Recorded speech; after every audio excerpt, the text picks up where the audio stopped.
Hello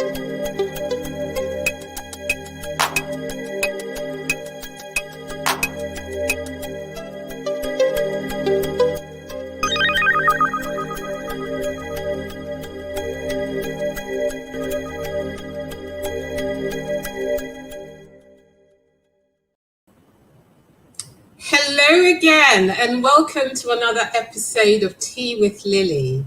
I've got my rose tinted glasses on again. But it's interesting how these things happen. But I'm laughing a lot, and don't tell me what's happened after, because I know today England sterling has, and I'm so excited. I'm delirious. I can't even speak. I'll try and get my words out. So my name is Lily Mensa.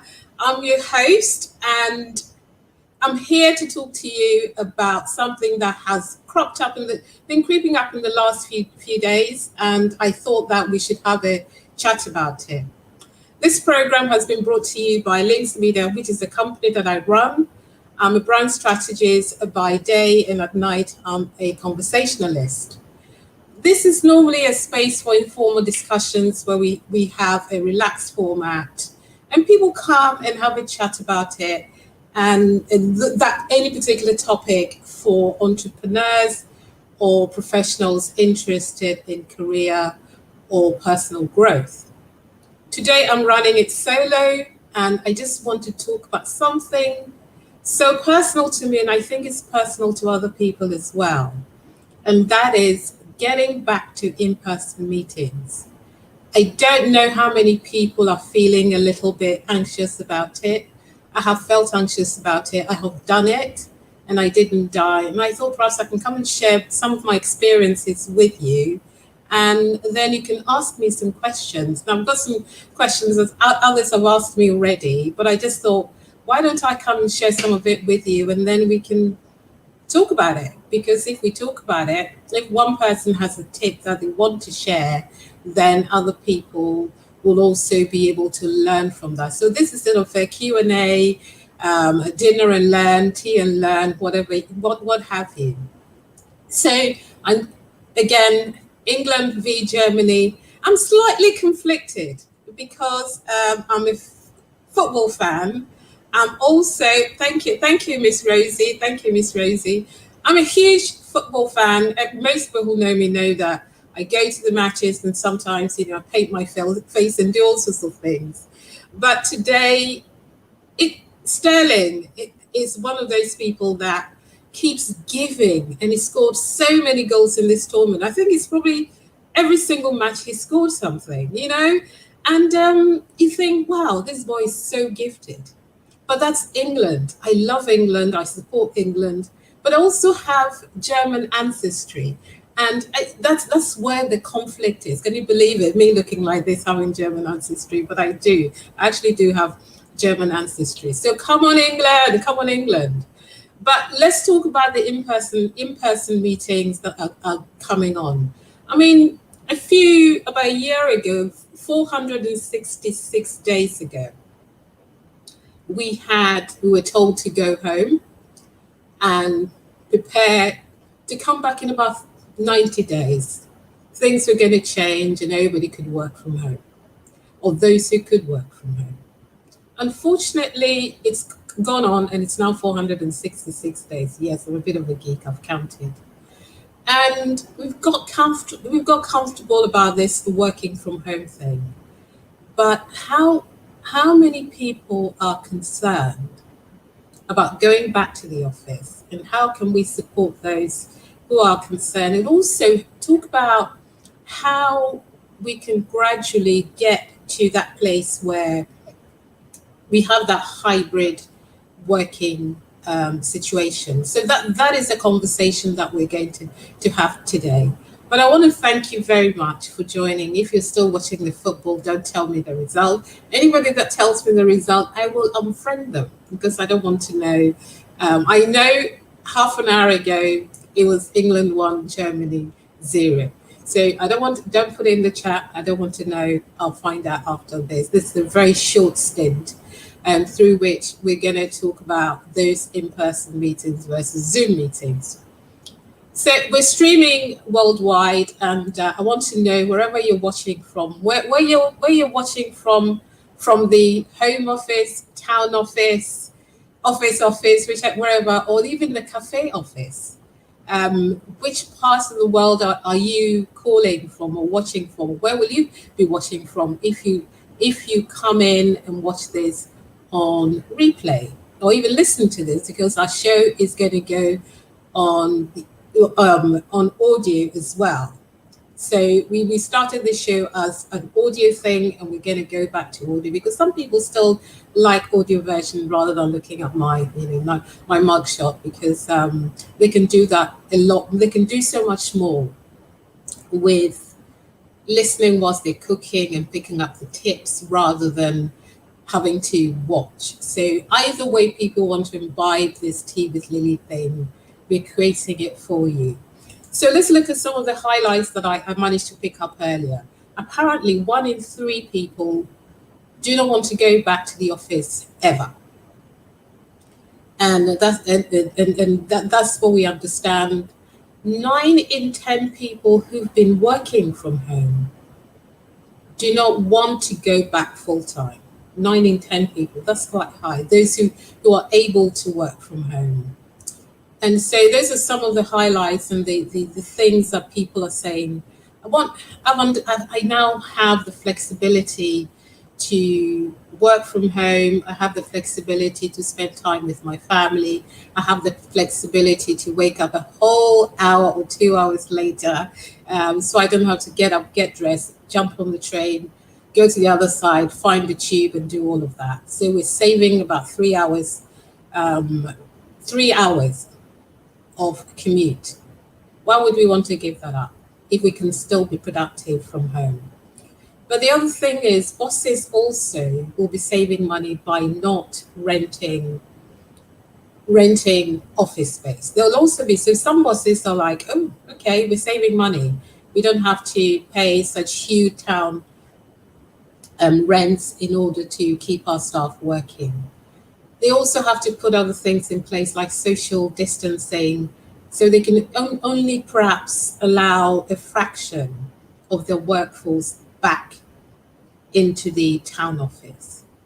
And the other thing is, but city centres, the economy of the city centres are also going to suffer, because you had the coffee shops, you had the shops that were in the concourse of various stations. All those have suffered to the point, the places where you get a bottle of water for £2.50 when you can pick it up from Sainsbury's for about 2 to 3p.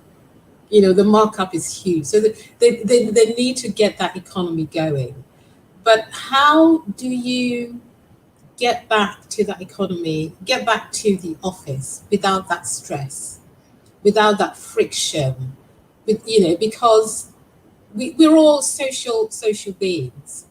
And I remember when we'd all stopped and we had to stay in and stay at home, I was mildly traumatized, because I'm that person that likes to meet people, that likes to stand by the coffee machine and talk to everybody, find out how people are doing, meet people for lunch, meet people even on the train, meet people that you haven't seen for ages. So I was mildly traumatized because I couldn't get that physical interaction, that eye contact. But then I've learned to accept that. And then all of a sudden, they're trying to drag us back into going back to the office. But there needs to be some adjustment, right? There needs to be some adjustment. And I can share some of the concerns that people have shared with me. And that is, there's some safety concerns around, how is the boss going to make me safe? How is the company going to make me safe? Ensure that I'm able to, if they're forcing me to come to work, how come into the office, how are they going to make me safe? That's one number one concern from a lot of people. especially those who do not want to go back. Some people, sure, they want to go back because they're tired of having to, see their flatmates um, every day, hugging the sofa or the kitchen table where, they could be, or their flatmates having a conference call and it's loud. Not everybody that has that luxury of that space of having a study and all that. So some definitely feel the need to go back, and there should be a space for them. There's also this support from working parents who've managed to find their own way of sorting out the kids, the pickup, and so on and so forth. But then, what if you have to get into the office? Hi, everyone, this LinkedIn user. The LinkedIn user needs to let me know their name because that's all I can see right now. So, hi, Lily. Hi, everyone, but I don't know who you are. So, please type your name so I can say hello to you properly. Um, so, oh, hi, Tisha from Italy. Thanks for joining. And my biggest problem, thank you, Rosie. My biggest problem was, how am I? Do I still need to wear heels? Do I still need to wear formal clothing as I used to wear before? Or can I, and somebody else said to me, I've been working from home and everybody has accepted how I look. Do I have to change how I look from my working from home, very comfortable look to the sort of smart casual or the smart attire that we all wore? And my answer, oh, hi, Saz. Thanks for joining. Thank you. You all right? How you doing? Please put in the chat any question that you've heard. It might not be you, but you've heard other people say about not wanting to go back to the office. So if you put that in the chat, Saz, I can try and answer that. So what does the whole attire for the back to the office look like? How do I show up, not overdressed for pre-pandemic time? Or how do I show up and not look like I've just woken up and just coming to the office? And it is about changing our mindset. And also there was another thing that came up, workplace culture.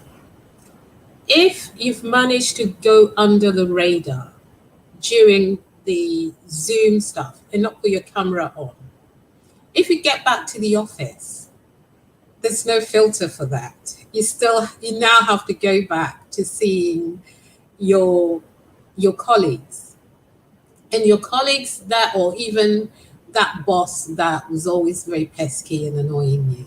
You can't run away from them. So if the culture was not friendly towards you before, you didn't like the culture, or you're an introvert and all these noisy people cackling away in the kitchen, those people. I promise I wasn't one of them.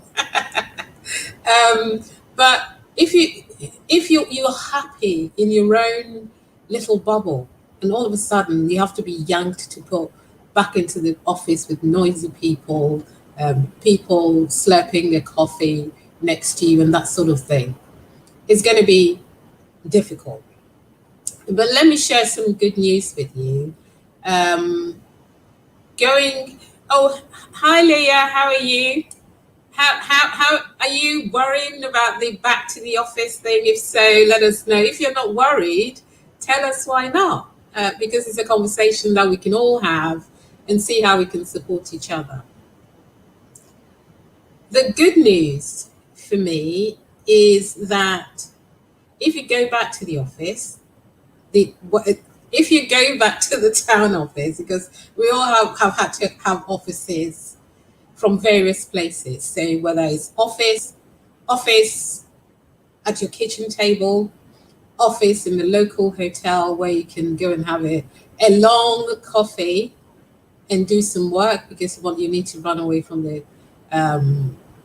household because there's too much noise. Maybe kids are back from school Maybe teenage kids have come back from school and they're loud and stuff, and they want to escape for a couple of hours to get that presentation done for the next morning. We all use various places to work now, which is actually, for me, a great thing.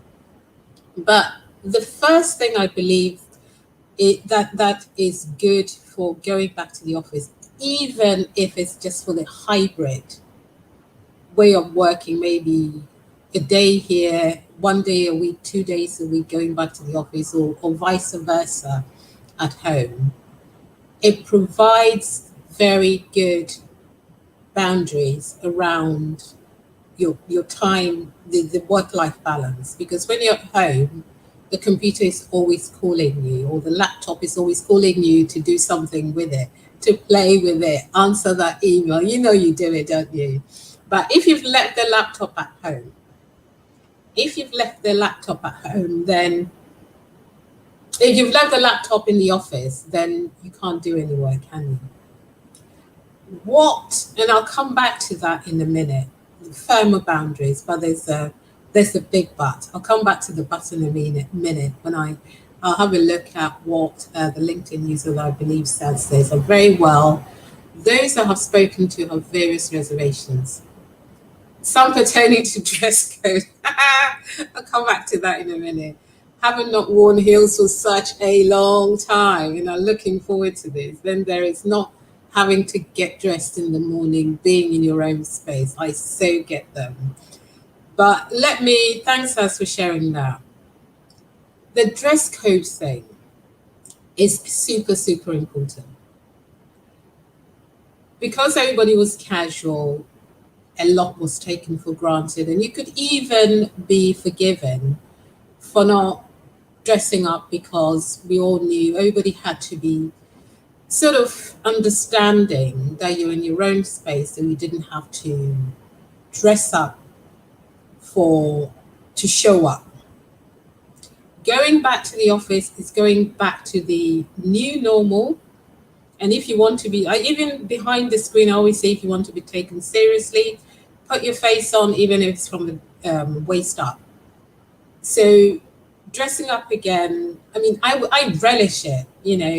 If you have to go into town for the first few appointments, get your lucky dress on and your lucky shoes on. It will give you that confidence that you're back in the game. You're back doing the things that you want to do. And for me, meeting people, strutting around, feeling like I'm somebody. When you're at home, you can't really do as much of that instead of just going up and down in the corridor.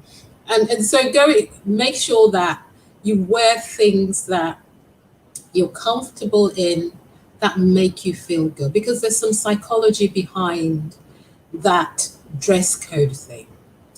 If you feel good and you feel you look good, you perform better. You stand taller. You speak. I don't know whether you speak better, but I tend to. Once I've got my regalia on, I become a different human being. I feel that I'm somebody, and I think it's the psychology behind that. Because if I'm half asleep and I haven't put anything, no, I just feel that I'm not working. But if I get dressed, then I feel that I'm in work mode. So that's the difference. And the other question is, then there's not having to get dressed in the morning and not having worn heels in it. So find your lucky heels. Find your lucky heels and put those on, because that's what's going to make the difference between slouching behind your laptop on your kitchen table and actually standing and giving the presentation that's going to get you that promotion, or that's going to get you that gig. For me, it's very black and white. If you're in town and you're meeting people, rock up and show up to be taken serious. If you're at home, you can hide behind your laptop, you can hide behind the Zoom screen, and that is also forgiven. So that would be my has that I hope that has answered your questions there, Saz. So we talked about the workplace culture. Now, fitting in and looking at the boundaries around, if your workplace is work, work, work, there are no boundaries in the last 18 months or the last 15 months or so, 466 days to be precise, you've been working round the clock. If you leave your laptop behind, in the last few months, what has happened, I've seen that people have been told to put their teams or their work stuff on their phones, their personal phones. When you go back to the office, this is your excuse to say, it's my personal phone. And you have to be firm about it because they know that if you have your phone and you've been checking your phone all the time, they'll expect it to happen. If you left your laptop at home, you should still be checking your phone. So put your foot down or lose that phone. They didn't buy it for you, right? Unless they've given you a work phone. But even then, let that boss know that between a certain time, and sensible bosses should know that between a certain time, your brain needs to relax. For it needs to sort of calm down and recharge. If the brain is on all the time, you're going to burn out. So a good boss should understand that 7 to 7, a good 12 hours, you're not available, or maybe 14 hours, 7 to 9, you're not available, and start putting those boundaries into place, even when you're working from home, regardless of whether you're in the office or not. Put those barriers, the boundaries around your working time firmly, because I believe that a good boss should understand. And once upon a time, money was everything, but people are looking for better lifestyles than just money. The work, and I call it the home work balance, not the other way around. It's the home work balance. And if you don't have it, you will not be having, and people are looking more for that rather than how much you get. They want flexibility. And one of that is not having to check your phone all the time. It's just very bad leadership, if you ask me. The other good news for that, for going back to the office, for somebody like me, and even for those who don't like the noise of people chatting away and not letting them get on with their work, you rebuild your social connections. And that is, you're able to have that serendipitous moment where you bump into somebody in the corridor and there's a question that you needed to ask very quickly, and there's the person who can answer it for you. You don't have to make an appointment. You don't have to go into the Teams chat or your Zoom chat or you see that person that can answer. So it's those little moments of serendipity that in-person meetings will allow us. And for me, I'm very excited about that. And you get to use the phone. Imagine being able to use the phone to, that thing called the phone? When was the last time you actually called somebody to ask them something? Seriously. I'm gonna have a vote here. When was the last time you actually called somebody? Work-related thing. We either used Teams chat, or we booked an appointment and did all of those things. We are going to have to start working differently and starting to go back to basics, I think, and picking up some of the good things from the old life and bringing it into the new normal. So what sort of suggestions would I have for the working from having to go back into the office? And one person asked me the other day about getting motivated to wake up early. Those who know me know that I'm an early riser, so it's not something that I would have thought about. But I also do not play with my sleeping time. So again, I have those bookends of my day. So I sleep at a certain time and I wake up at a certain time. And if you come between me and my sleep, I'm not a very nice person. So because I want to be nice to everybody, I have, and to myself, I have to make sure that the the time I spend sleeping is my sleep time. The time I spend awake, I'm fully on. So the question is motivation. Go to bed early. Have that time. If you've got a meeting, it's also if you've got a meeting, you go to bed early. I know it's a difficult one. I know people suffer from sleep for all, not being able to sleep properly for all manner of reasons, which I understand. But having that sleep hygiene, and it's something on the we look on the web for sleep hygiene and how you can start to create a better sleep pattern for yourself, like turning your phone off. I mentioned turn that phone off.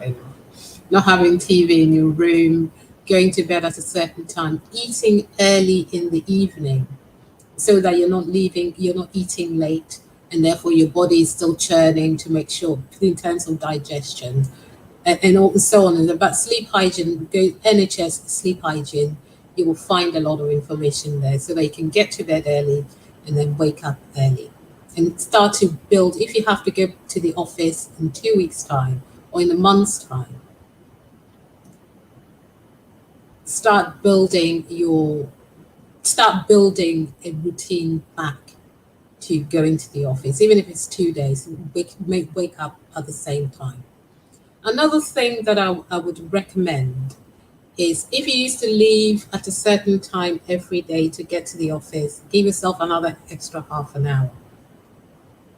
I know it's not a lot, but it gives you thinking time. To arrive early, have an extra half an hour to get there early. If the trains are on time, then you're fine. And then you can go to a coffee shop and sit around. But generally, give yourself an extra half an hour and your body will get used to it. And then you will get used to the trains because the trains that perhaps used to go to Victoria may have changed since the train times may have changed since the pandemic. So check everything before you start doing that commute. How do you manage discussions with your boss who is insisting that you come in? There's always that boss who will always insist on everything. They've sort of sat at home, right? And they've wondered how are they not able to check on you every 2 minutes? What are you doing and stuff like that? And then all of a sudden, the lockdown is over and they get to create problems for you again. My recommendation. Good evening, Victoria. How are you? Thanks for joining. Haven't seen you in ages. Gosh, you good? You well? We need to catch up. Thanks for joining. Let us know if you have any questions about your going back to the office, if you haven't been to the office since or done any in-person presentations, any questions you have around that, because I know it's coming up. And even though we've been doing Zoom and Teams for a long time, the in-person presentations are creeping up. And for us, so some of us, it's a huge threat. So let us know. Ask your boss what his or her reasoning is for insisting that you come 5 days a week.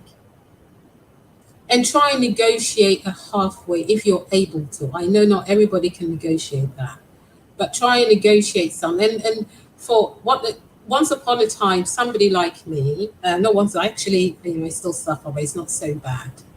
I've heard that if a company wants you to come in and they've got this social distance that you can sit at your desk without your mask. But if you're walking around the corridor, you have to have your mask on.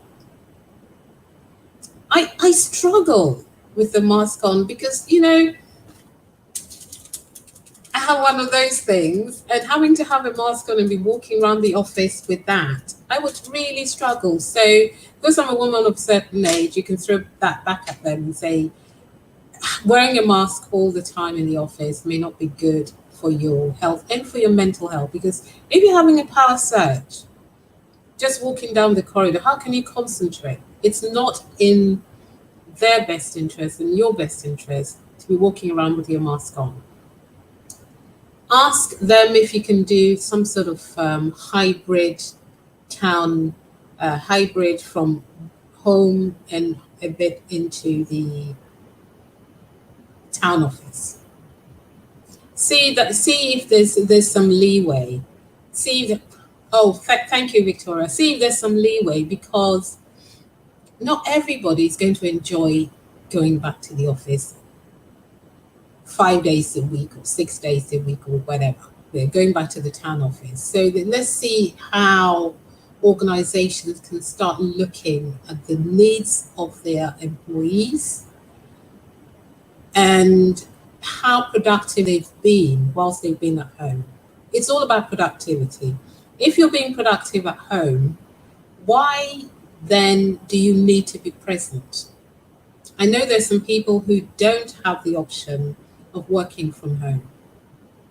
And those are the people that look after us all the time, from the chauffeur that is the bus driver that we're very grateful for, chauffeur that is the train driver that we're very grateful for, all the way to, to the nurses, the midwives, the surgeons, and what have you. They all cannot work from home.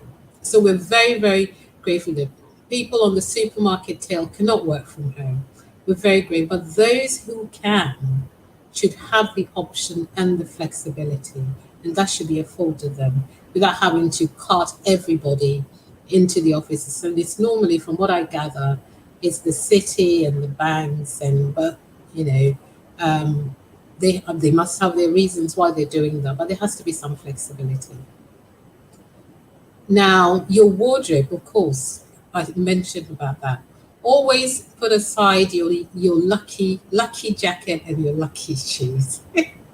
I love always having something to one side. If you've got a 5-day week and you're doing 2 in the office, my recommendation is to get your everything ready for the 5 days, including the 2 in the office. So Monday I'm in the office, Tuesday I'm at home, Wednesday I'm at home, Thursday I'm in the office, and Friday I'm at home. So have everything ready and prepare frontliners, shop assistants. Yes, exactly. Candy, that is so true. Essential workers, they can't work from home.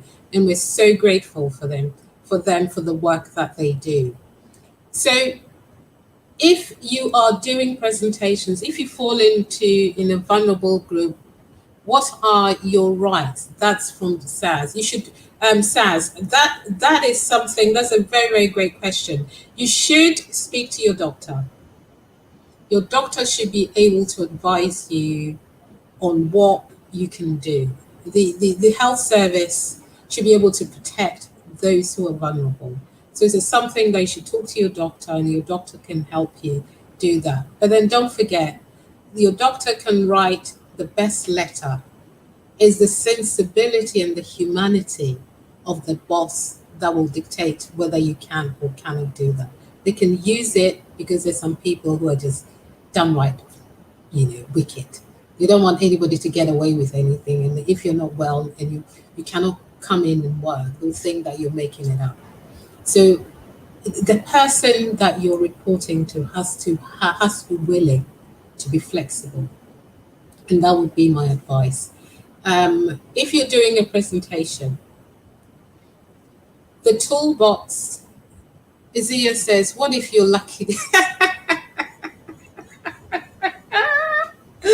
Oh gosh, that is such a good question. I think that's the best one so far. What if you're lucky? I'll come back to your toolbox. What if your lucky jacket is a little bit snug now? If you've got 4 weeks, you can go on a detox. But what I can say is find a local tailor. If it's an expensive jacket, you can always go and shop for a bigger size. But if it's a jacket that you love, find your local jacket in your local dry cleaners who normally have a tailor in the shop and ask them to take it out for you. If it's that important, you're looking around 25 quid to get that. So because don't forget they have to take the lining out, they have to, if it's a jacket that is of some substance. So that lucky jacket can still rock that presentation. So get to the dry cleaners, get to the local tailor and see if they can do their magic, and then you feel okay with that. Or if it's a jacket that you used to button before, you can just leave it open and have a nice top underneath it. So maybe the only thing is the middle bit, the COVID belly that we've all got. You can get the dry cleaners to help you with that, or you leave the jacket, the button open. So that would be my advice. If you're doing a presentation, if you do presentations normally, or you teach, or you do face-to-face teaching or classes, I would recommend that you go and look, if you haven't done one of those for a long time, go and look in your toolbox. Those trolley bags that you would normally drag around to, get your pencils and things and paper to set up nicely for the room. Good presenters normally have something like that. Go and have a look in that box.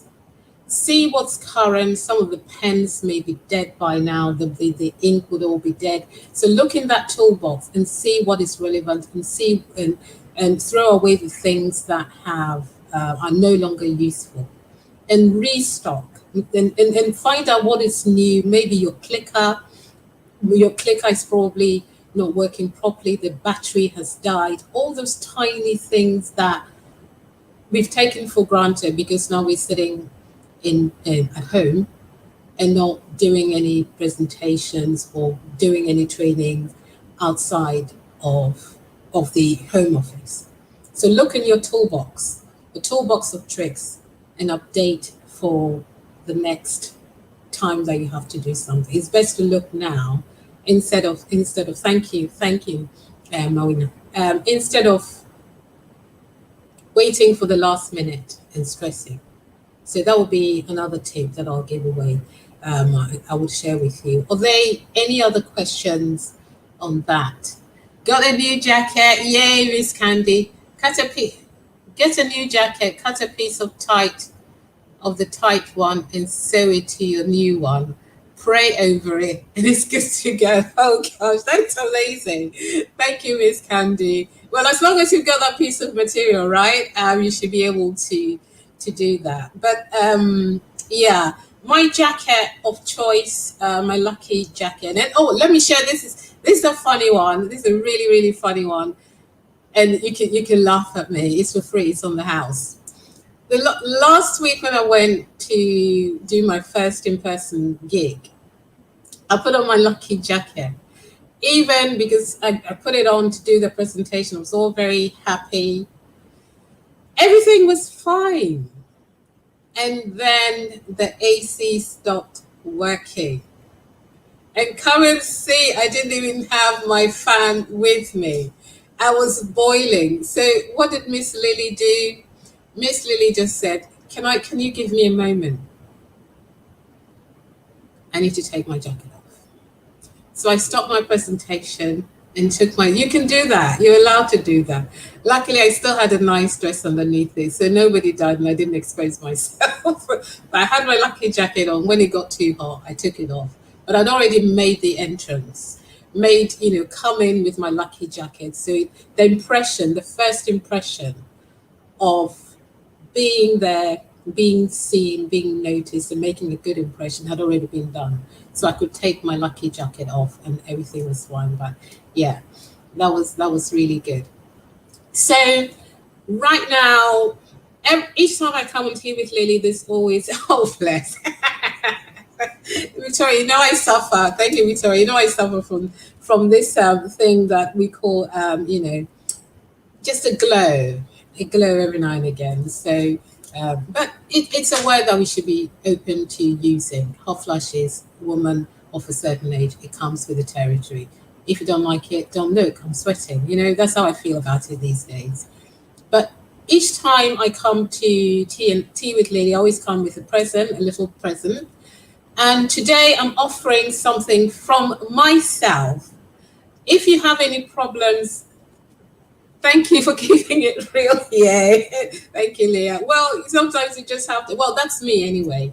I tend to just say it like it is. So thank you. So that everybody can feel that if they feel too hot, they can take their jacket off. Just make sure that whatever is underneath that jacket is still presentable.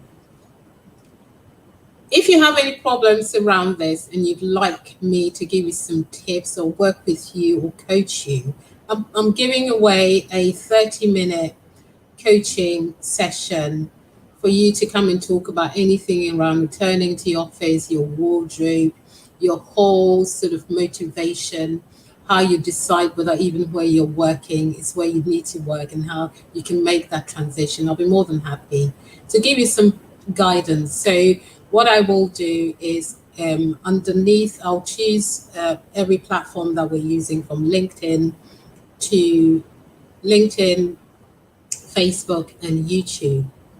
I'll put a link and give away one platform each of 30-minute presentation. The first person that picks it up, I'll put the link in tomorrow afternoon.